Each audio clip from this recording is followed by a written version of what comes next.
Hi friends, welcome to Kundapura ಹೆಣ್ಮಕ್ಳ life style. Friends, ನಮ್ಮನೆಗೆ wood ಸ್ಟವ್ನ ತರಿಸಿದ್ರು ಮಮ್ಮ. ನೋಡಿ, ಅದನ್ನ ನಿಮಗೆ ಓಪನ್ ಮಾಡಿ ತೋರಿಸ್ತೀನಿ ಯಾವ ಥರ ಇತ್ತಂತ. ನಾವು ಒಂದ್ಸರಿ ಓಪನ್ ಮಾಡಿದ್ದೆ, ನಿಮ್ಗೆ ತೋರಿಸ್ಲಿಕ್ಕೋಸ್ಕರ ಈಗ ಪುನಃ ಓಪನ್ ಮಾಡಿ ತೋರಿಸ್ತೀನಿ.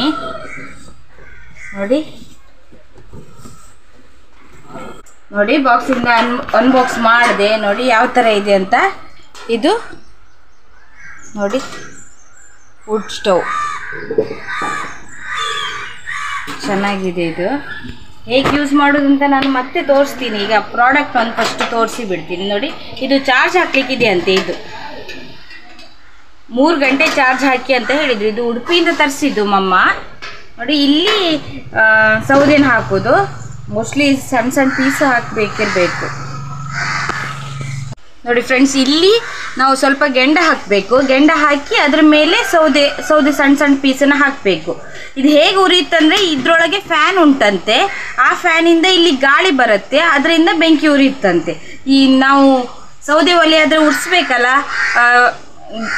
ಎಂತ ಬೆಂಕಿ ಉರಿಬೇಕಾದ್ರೆ. ಹಾಗಾಗಿ ಇದು ಉರ್ಸೋದು ಬೇಡ, ಸೌದೆ ಇಟ್ಟು ಇದು ಚಾಲು ಇರುತ್ತೆ, ಅದು ಆಟೋಮೆಟಿಕ್ ಆಗಿ ಬೆಂಕಿ ಬರುತ್ತಂತೆ. ಅದು ಇದನ್ನು ನಾನು ನಿಮಗೆ ತೋರಿಸ್ತೀನಿ ಅದು ಯಾವ ಥರ ಮಾಡೋದಂತ. ಈಗ ಜಸ್ಟ್ ಐಟಮ್ ನೋಡಿ ಎಷ್ಟು ಚೆನ್ನಾಗಿದೆ. ಸೇಮ್ ಗ್ಯಾಸ್ ಥರನೇ ಇದೆ. ನೋಡಿ, ಇದು ಚಾರ್ಜಿಗೆ ಇಡಲಿಕ್ಕೆ ಆನ್ ಮಾಡಿ, ಈ ಥರ ಆನ್ ಮಾಡಿ ಚಾರ್ಜಿಗೆ ಇಡೋದು. ನೋಡಿ, ಈ ಥರ ಆನ್ ಮಾಡಿ 3 ಗಂಟೆ ಚಾರ್ಜಿಗೆ ಇಡಬೇಕಂತೆ. 3 ಗಂಟೆ ಇಟ್ಟ ಮೇಲೆ ಅದು ಎಷ್ಟು ಗಂಟೆ ಯೂಸ್ ಆಗುತ್ತೆ ಅಂತ ಗೊತ್ತಿಲ್ಲ ಇನ್ನು ಸರಿಯಾಗಿ. ಯೂಸ್ ಮಾಡಿ ಹೇಳ್ತೀನಿ. ನೋಡಿ, ಇದ್ರ ಬ್ಯಾಕ್ ಸೈಡ್ ಯಾವ ಥರ ಇದೆ ಅಂತ ತೋರಿಸ್ತೀನಿ. ನೋಡಿ ಈ ಥರ ವೈರಿಂಗ್ ಎಲ್ಲ ಉಂಟು. ನೋಡಿ ಇಲ್ಲಿ ಫ್ಯಾನಿಗೆ ಕಲೆಕ್ಷನ್ ಇದು. ನೋಡಿ, ಈ ಫ್ಯಾನಿಂದ ಗಾಳಿ ಇಲ್ಲಿ ಪಾಸ್ ಆಗಿ ಆಚೆ ಸೈಡಿಂದ ನಮಗೆ ಅದು ಬೆಂಕಿ ಉರಿಲಿಕ್ಕೆ ಸಹಾಯ ಮಾಡುತ್ತೆ.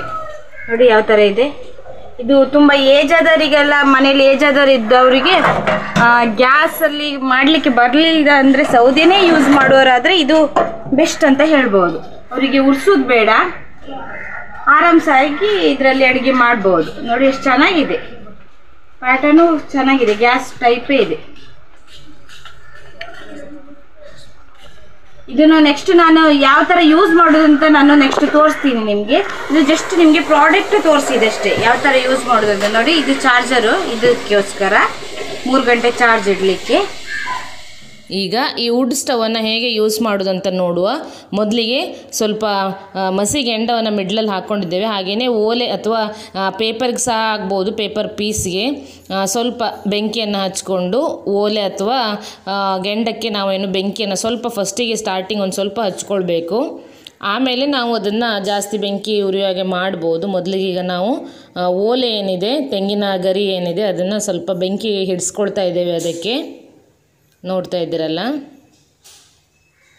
ಬೆಂಕಿ ಈಗ ಉರಿತಾ ಇದೆ. ಸೊ ಹಾಗೆಯೇ ಇದಕ್ಕೇನು ಹೆಚ್ಚು ಸೌದೆ ಬೇಕಾಗೋದಿಲ್ಲ. ಒಂದು ಸಣ್ಣ ಸಣ್ಣ ತುಂಡು, ಒಂದು 2 ಸೌದೆ ಇದ್ದರೆ ನೀವು ಆರಾಮವಾಗಿ ಅನ್ನ ಮಾಡ್ಬೋದು.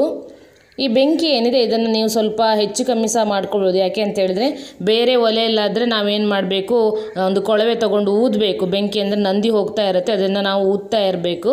ಆದರೆ ಈ ವುಡ್ ಸ್ಟವ್ನ ಒಂದು ಯೂಸ್ ಏನಂತ ಹೇಳಿದರೆ, ಸ್ವಲ್ಪ ಏಜ್ ಆದವರೆಲ್ಲ ಇದ್ದರೆ ಅವರಿಗೆ ತುಂಬ ಒಳ್ಳೆಯದು ಇದು. ಯಾಕೆ ಅಂತ ಹೇಳಿದ್ರೆ ಊದು ಅಗತ್ಯ ಇಲ್ಲ, ಬೆಂಕಿ ಉರಿಸ್ಲಿಕ್ಕೇನು ಊದು ಅಗತ್ಯ ಇಲ್ಲ. ಸೊ ಅಲ್ಲಿ ಒಂದು ರೆಗ್ಯುಲೇಟರ್ ಟೈಪ್ ಕೊಟ್ಟಿದ್ದಾರೆ. ಸೊ ಅದರಲ್ಲಿ ನೀವು ಜಾಸ್ತಿ ಕಮ್ಮಿ ಗಾಳಿ ಬರ್ತದೆ. ಅಲ್ಲಿ ಒಂದು ಫ್ಯಾನ್ ಇದೆ, ನಾವು ಅದನ್ನು ತೋರಿಸುವಾಗಲೇ ಹೇಳಿದ್ದೇವೆ ಫ್ಯಾನ್ ಇದೆ ಅಂತ ಹೇಳಿ. ಸೊ ಆ ಫ್ಯಾನ್ ಏನು ಮಾಡ್ತದೆ, ನಾವು ಚಾರ್ಜ್ ಇಡಬೇಕು ಆ ಫ್ಯಾನಿಗೆ. ಫ್ಯಾನ್ ತಿರುಗಬೇಕಾದ್ರೆ ನೋಡಿ ಆ ರೆಗ್ಯುಲೇಟ್ರಲ್ಲಿ ಏನಿದೆ, ಸೊ ಅದನ್ನು ನೀವು ಫ್ಯಾನ್ ಜಾಸ್ತಿ ತಿರುಗುವ ಹಾಗೇ ಮಾಡ್ಬೋದು, ಹಾಗೆಯೇ ಕಮ್ಮಿ ತಿರುಗುವ ಹಾಗೇನೂ ಮಾಡ್ಬೋದು. ಫ್ಯಾನ್ ತಿರುಗ್ತಾ ಇದ್ದಾಗೇ ಏನಾಗ್ತದೆ, ಇಲ್ಲಿ ಬೆಂಕಿ ಉರಿತಾ ಹೋಗ್ತದೆ.